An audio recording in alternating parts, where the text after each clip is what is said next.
Hey budget gardeners, Vita Loca here. Join me today as we try to overwinter a lemon cypress. So let's go.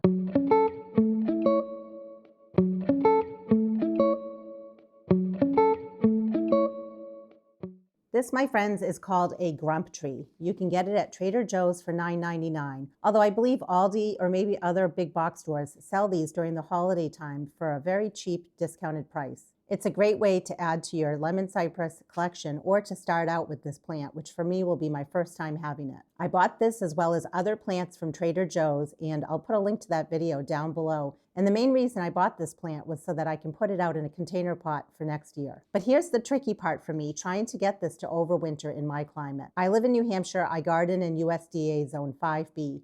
I did a lot of research on this plant, and I want to share some of that research with you. But before I do, let's talk a little bit more about lemon cypress and what it needs in order for it to thrive. This particular variety is called Goldcrest, but lemon cypress in general is hardy in USDA Zone 7 through 10. They prefer full sun in a cold climate like the one I live in. If you live in a much warmer climate, they might benefit from being put in a little bit of a shadier location. Part shade is preferred during the hottest part of the day in those warmer climates. But just know the more shade you put your cypress in, the less chartreuse in color it will be. It likes a well-draining soil that's consistent in moisture. And just know that if you are trying to overwinter one of these, the minute you let it dry out too much, it's going to become crispy, it's going to die, and it's very hard to revive the plant after that. In warmer climates, it looks wonderful out in the landscape, but in colder climates, it makes sense to put it in a container pot so that you can then protect the plant and bring it indoors during the winter months. They tend to be very expensive, but if you can scoop one up during the holiday season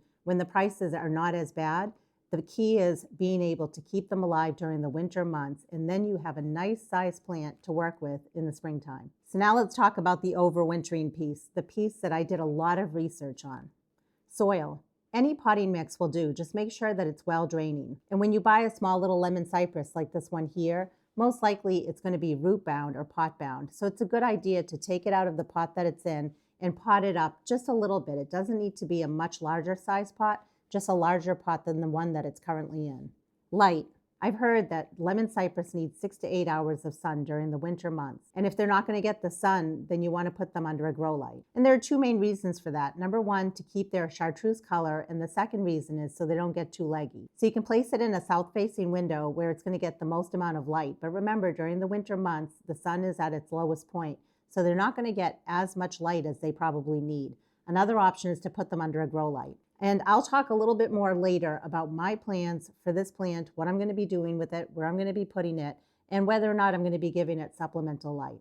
Temperature. If you are going to overwinter this plant, you want to put it in a room that stays a little on the cooler side, pretty close to 60 degrees Fahrenheit, or at least somewhere in the range of 55 to 65 degrees Fahrenheit. So it's definitely a challenge to overwinter this plant in a room that stays in that temperature range, but also gets that amount of light.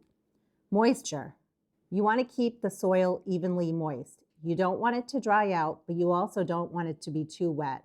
So you want to be checking on your plant about once, if not twice a week. What I'm planning to do is check it twice a week, but I'm guessing most likely I'll only be watering it once a week. I'm not looking for the water to be draining out of the bottom of the pot each time. I'm just looking to make sure that my plant looks healthy and that if it needs a little drink of water, I'll give it the drink of water that it wants. So now I'm going to share with you all the steps I'm going to take to hopefully overwinter my lemon cypress. So my first step is to pot this little guy up.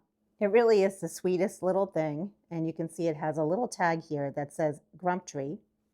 Feel free to pause the screen if you want to read a little bit more about this lemon cypress.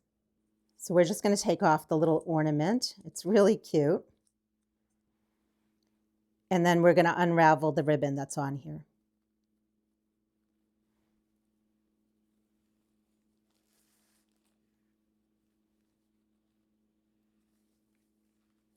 And now we can open the bag up.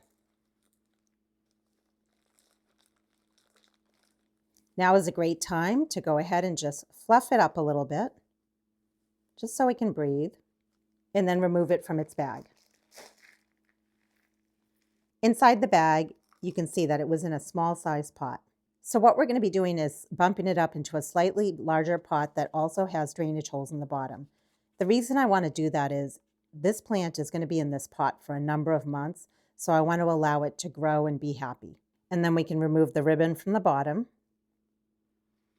I just want to show you the root system on this particular plant. It's not bad, but the one that you end up getting might have more of an extensive root system. And if it does, you may need to tease the roots apart a little bit. I have some DIY potting mix that I made up myself. You can buy potting mix if you like. Just make sure that it's well draining and that it's pre-moistened. If I squeeze it and let go, you'll see that it holds its form. I buy all of my ingredients in bulk. And to make my own potting mix, I use 4 parts of peat moss, but you could use coco coir, to 1 part of vermiculite and 1 part of perlite. And then I sprinkle the top with dolomite pulverized lime. And that's just to offset the pH level of the peat moss. But if you were going to use coco coir, then you don't need to use the lime. So let's go ahead and add potting mix to our pot. And I can tease the roots apart a little bit, but I don't actually need to on this particular plant. You can see that there aren't extensive roots going on here. And I want to make sure that when I plant this, that the crown or the base of the plant is flush at soil level. We can go ahead and backfill. We'll push down to remove any sort of air pockets that might be in here. You can use a more decorative pot if you wanted to. My main concern or my main goal is to keep this plant alive for this growing season. So I'm not too worried about the pot that it's in. I'm also making sure that when I put the potting mix in, that I'm leaving a little bit of a gap between the top of the potting mix and the top of the pot. So when I water my plant, the water doesn't just flow over. This smells so good. So now I want to share my plans for my lemon cypress. I thought about putting it in my unheated garage where I overwinter a whole bunch of different plants. The problem is I think it's way too cold in the garage. In January and February, my garage can dip down to about 40 or 41 degrees Fahrenheit. I don't want to take a chance and put this lemon cypress out there. The area I'm sitting in right now inside my house does have a south-facing window, but I think it's a little too warm for my little friend here. During the daytime, the temperatures can get up to about 67 or 68 degrees Fahrenheit. And unfortunately, I think that's too warm for my lemon cypress friend. So I'm planning to put this plant in my basement. The only issue is my basement is heated during the weekdays when my husband is working down there. And I just went down there to check the temperature, and even though it shows it's 67 degrees Fahrenheit, near the window, it seems to be a little bit cooler. The window is east facing. It gets a little bit of light, but this is the part I want to talk about.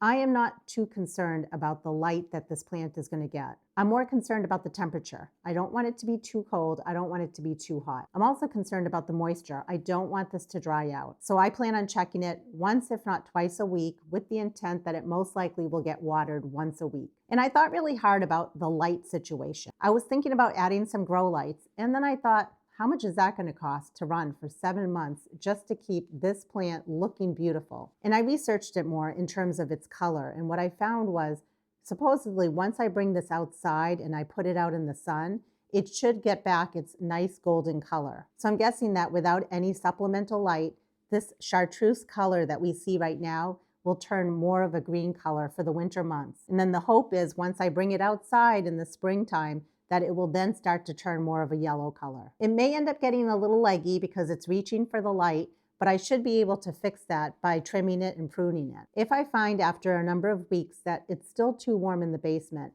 I can always move this into a cooler bedroom in my house that definitely stays near 60 degrees Fahrenheit. And the reason I don't want to put this in the bedroom right away is that bedroom is definitely on the darker side. I want this to get a little bit more natural light, which it will get in the basement. I'll definitely keep you posted on how this experiment goes, but I want to hear from you. Have you overwintered lemon cypress? And if so, tell me more about it. Where did you overwinter it? How often did you have to water it? Did you give it extra light, or did it turn more of a green color, and then did it revert back to yellow once you brought it back outside? Gardening is one big experiment, and I'm up for this challenge, and I'll bring you along as I learn more about it. And until the next video, make it a great day with gardening.